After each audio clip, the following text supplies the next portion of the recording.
Hai guys, welcome back to Errol Chess. Terima kasih sudah klik video ini teman-teman. Apa kabar? Semoga kalian sehat dan sukses selalu dimanapun kalian berada teman-teman. Di video kali ini kita akan bahas permainan dari babak kelima turnamen kandidat setelah libur satu hari guys. Kita akan menyimak dan kita akan menganalisa game dari Alireza bertemu dengan Hikaru Nakamura. Ya teman-teman, kalau kalian nonton di hari tadi, Errol Chess kok nggak live ya? Live juga sebenarnya, tapi live-nya di 4:30 pagi teman-teman. Karena Errol Chess lagi mudik ke Tegal nih teman-teman. Nah, kita langsung aja bahas gamenya. Ini game yang sangat menarik dengan durasi waktu 5,5 jam. Dan akhirnya terjadi baku hantam yang sangat menarik. Sebelum itu jangan lupa like dulu, share, dan subscribe. Alireza Firouzja memulai dengan langkah E4. Dijawab Hikaru dengan E5, putih kuda F3 dan hitam kuda C6. Sebelum memulai pertandingan ini, kemarin saya sempat mencari data ya. Ternyata banyak kritikan keras menuju ke Hikaru Nakamura, termasuk dari pecatur kuat Daniel Naroditsky atau yang terkenal dengan Danya. Daniel Naroditsky mengkritik keras, apakah Hikaru Nakamura ini sekedar having fun aja? Cuman sekedar main-main aja di turnamen kandidat ini, karena dia lebih asik nge-recap pertandingan FIDE kandidat daripada dia serius untuk bermain mencari juara di sini. Nah, kita akan lihat di game ini gimana dia merespon kritik dari Daniel Naroditsky juga. Putih mainkan langkah gajah C4, Italian game, kemudian hitam menjawab dengan langkah kuda F6, variasi 2 kuda, kemudian putih D3, hitam gajah C5, kemudian putih C3. Hitam menjawab dengan langkah H6, putih B4, hitam gajah mundur ke petak E7, dan putih mainkan langkah menteri B3. Yes, pasti kalian berpikir ya, lah ini kalau didorong pion B5 gimana ya? Bukannya dapat pion di petak E5? Iya sih, tapi di sini hitam akan menjawab dengan langkah kuda A5. Kalau misalkan kuda makan pion E5, maka hitam akan menjawab dengan kuda pukul gajah, di mana gajah putih adalah kekuatan dari pemain putih dalam pembukaan Italian game. Kemudian, kalau misalkan kuda makan kuda, maka hitam akan lanjutkan dengan jalan D5. Putih harus makan, kemudian hitam akan makan balik dengan menteri atau rokade. Ya, makan menteri juga terjadi 2 ancaman pion ya, jadi bakal balik lagi lah. Dan ini sudah unggul secara posisi untuk hitam. So that's why pemain putih kebanyakan tidak melakukan langsung dengan mendorong pion B5 guys, tapi mereka menteri B3. Hitam lanjutkan dengan langkah rokade, putih A4, hitam D6, kemudian putih kuda B ke petak D2, hitam kuda B8. Manuver ciamik dilakukan oleh Hikaru Nakamura memindahkan posisi kudanya. Putih D4, terjadi pertukaran pion di petak center dipukul balik dengan pion C, dan kemudian langkah posisional A5 dari Hikaru Nakamura. Putih lanjutkan dengan E5, hitam kuda H5, putih B5, hitam kuda F4. Sangat menarik bukan permainannya? Sama-sama keras ya dua-duanya. Kemudian putih G3, hitam D5. Gila, lu jual gue beli was. Putih jelas menjaga gajahnya dengan gajah F1, hitam kuda E6. Wah, ini agak panas nih cuaca di Tegal hari ini. Jadi saya kalau kelihatan agak messy, agak kurang glowing ya. Yang penting kalian fokus ke ilmu caturnya aja guys. Kuda ke petak E6 dimainkan, kemudian gajah G2 dan hitam mainkan langkah C6. Kemudian putih lanjutkan dengan langkah rokade, langkah ke-17, hitam kuda D7, putih gajah B2, hitam kuda B6. Putih pukul pion C6 dipukul balik, kemudian hitam mendapatkan space ya dengan gajahnya keluar ke petak A6. Putih lanjutkan dengan gajah C3, hitam mendobrak dengan langkah C5. Putih benteng FB1, hitam benteng A6. Pukul pion C5 dipukul balik dengan gajah. Putih menteri B5, hitam menteri C7, putih benteng C1, hitam menteri A7.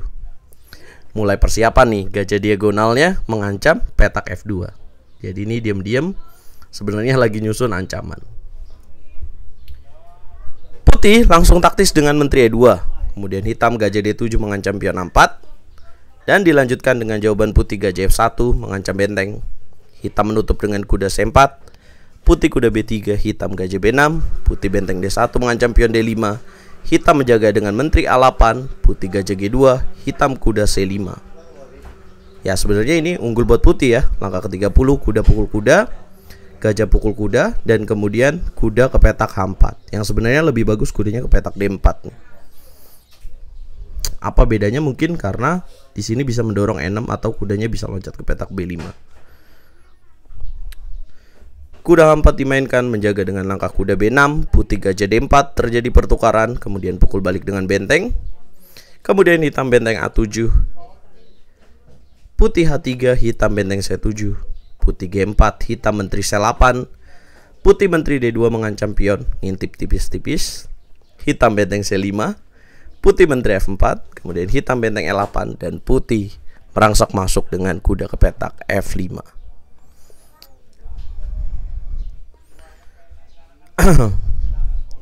Kemudian hitam gajah pukul kuda, putih pukul balik dengan pion, dan hitam menteri C7. Endgame guys, sangat menarik nih. Putih benteng E1 ditekan lagi dengan kuda D7 mengancam pion E5, langkah ke-40, putih E6, terjadi pertukaran menteri, pukul balik pakai benteng, hitam kuda F6. Kemudian putih benteng D4, hitam raja F8, putih benteng D2, pukul pion E6, pukul balik dengan pion, hitam raja E7. Putih lanjutkan dengan benteng B2 dengan tujuan benteng masuk B7. Benteng S8 disiapkan apabila benteng skak ditutup dengan benteng C7. Putih gajah F1, hitam mulai merangsek masuk dengan kuda E4. Gajah D3, hitam mainkan kuda C3.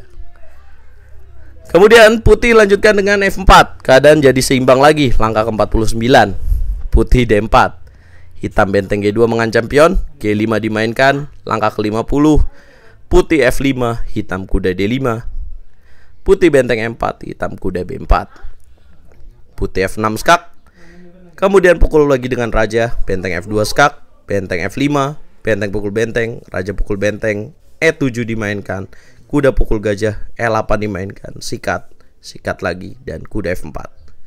Sebenarnya seimbang ya. Kemudian putih lanjutkan dengan raja F1, D3, kemudian raja ke petak F2, kuda H3, raja E3 langkah ke-61, G4 dimainkan, kemudian raja pukul D3. Ini adalah biang keladi, langkah error di dua langkah terakhir guys. Harusnya kalau mau remis ya benteng A8 dengan opsi apabila G3 didorong dengan tujuan G2, maka raja masih bisa ngawal. Apabila D2 baru benteng D8.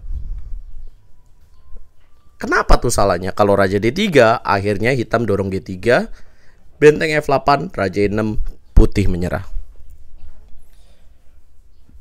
Kenapa menyerah? Karena langkah pionnya G2, G1 itu tidak akan bisa dicegah. Even putih mainkan benteng petak G8, G2 didorong kemudian benteng G2 dan kuda F4 akan kena fork juga. Nah, walaupun raja geser ke petak G3, maka G2 tidak akan dapat dicegah lagi karena kuda di petak H3 benar-benar sangat kuat sekali.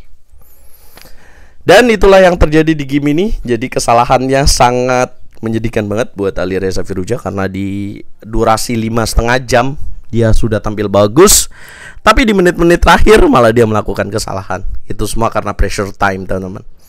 Ya harusnya tidak terjadi lah. Nah, tapi itu adalah part of the game dari kita main catur, guys. Nah, ini adalah kemenangan pertama Hikaru Nakamura di turnamen kandidat yang seolah menjawab kritik dari Daniel Naroditsky tadi.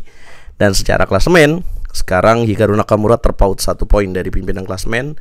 Gukes Domarajo yang menang atas Abasov Nijat, Yane Pomniachi yang remis melawan Pragnananda, Fabiano Caruana dengan 3 poin. Ya, jadi kemarin hasilnya hanya Alireza yang menang, kemudian sisanya partai remis. Ya, kecuali Gukes ya. Karena Vidit melawan Fabiano karena hasilnya remis. Guys, nanti malam aku bakal streaming on time lagi ya. Jam 1.30 dini hari waktu Indonesia Barat hanya di YouTube RL Chess. Selamat Lebaran, mohon maaf lahir dan batin, mohon maaf kalau selama ini RL Chess live streaming suka ada kata-kata yang menyakitkan. Sesungguhnya itu hanya hiburan semata. Karena dunia ini adalah tempat persinggahan sejenak aja. Asik. Ya nggak, Di? Sini dong. Ngeliat ke sini deh. Kesinian biar kelihatan. Kamu mau kelihatan nggak? Sini. Sini nih, Didi. Sini, Di. Sini. Lagi. Dadah gitu. Nggak kelihatan. Dadah. Nah, Oke guys, kita ketemu di nih hari nanti. Siapa prediksi kalian yang jadi juara?